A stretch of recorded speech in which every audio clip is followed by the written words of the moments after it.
What's going on, guys, and welcome back to the channel. Today we're taking a look at how I do fire hydrants. Now, as always, you shouldn't be performing any exercises that you see on the internet unless you've been cleared by a medical professional to do so.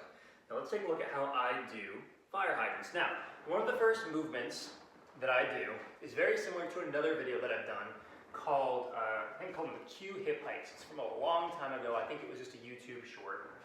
But I start in this quadruped position. Hands about shoulder width apart, knees about hip width apart. And I start by lifting the knee up and off of the ground, just like that. All right, so this is the first motion that I usually do. The next motion I do is I lift and externally rotate like a clamshell and then bring it back down. So it's a lift, out to the side, and back down. The best way I can describe it, I'll show you how it looks on this side while I'm moving the other one. It's almost like I'm having to push through this knee on this side to stabilize, while the other one is the one that moves and comes back. Right? So pushing through my left knee to bring my right knee back and off the ground, and then open the hip and come back down. Here's how it looks from the front. Not that I'm sure it's going to help you too much, but you can see maybe how far I'm moving my hip. So again, shoulder width apart, hip width apart, pushing through that knee, opening up into the side, and bringing it back down. Now the muscles that I'm focusing on using are going to be my hip external rotators. That'll be like my piriformis, for example. And I'm also focusing on using my QLs on my back, which are responsible for helping control that hip that's on the ground to stabilize it, and also shortening and pulling on the hip that's coming up and off of the ground. So that's one of the reasons why when you saw my previous video on the Q hip hikes, if you did see it, then I was talking about the QL, the quadratus lumborum. It's helping use those two muscles right off to the side of the spine that stabilize your back. You're engaging those a little bit with this one. Now, I personally like to add a resistance band around my knees, which I did not bring today.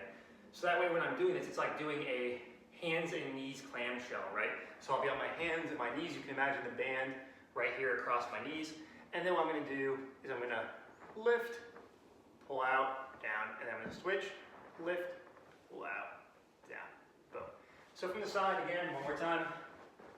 Hands and knees, shoulder width apart, hip width apart, pushing, in this case, through my right knee to bring my left hip up and off of the ground, opening up as far as I can, and back down. Now I like to dose these for 3 sets of 10 for myself. And then another thing that I'll say is, again, like most of the exercises you've been seeing me do recently, this is one that helps talk to me to say, hey, I'm having tightness in this area, or I'm having issues with stability and controlling my body in this area. Doing your hands and knees, the quadruped position, bringing one knee up and off of the ground, that's something that can be tight for me.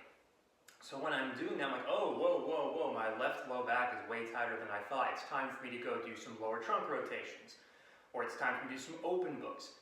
Or if I'm doing the actual, like the clamshell part of it, opening the knee up to the side, and that feels weak or it feels tight, I can't quite move my left hip, for example, as well as I can move my right hip, that's a sign to me I have to go in and do some stretching, because maybe my internal rotators of the hip are tight, so I can't externally rotate as far as I want to. Or maybe my legs aren't limited in terms of range of motion, they're just weak, so my left hip isn't as strong, so it can't move as far as my right hip. All of these are tools that I use in order to discover, oh, this is the muscle group that I need to be working. This is a functional movement that every human being ideally would be able to do. Why am I struggling at it? And then it becomes a tool to help me program what I'm doing next time.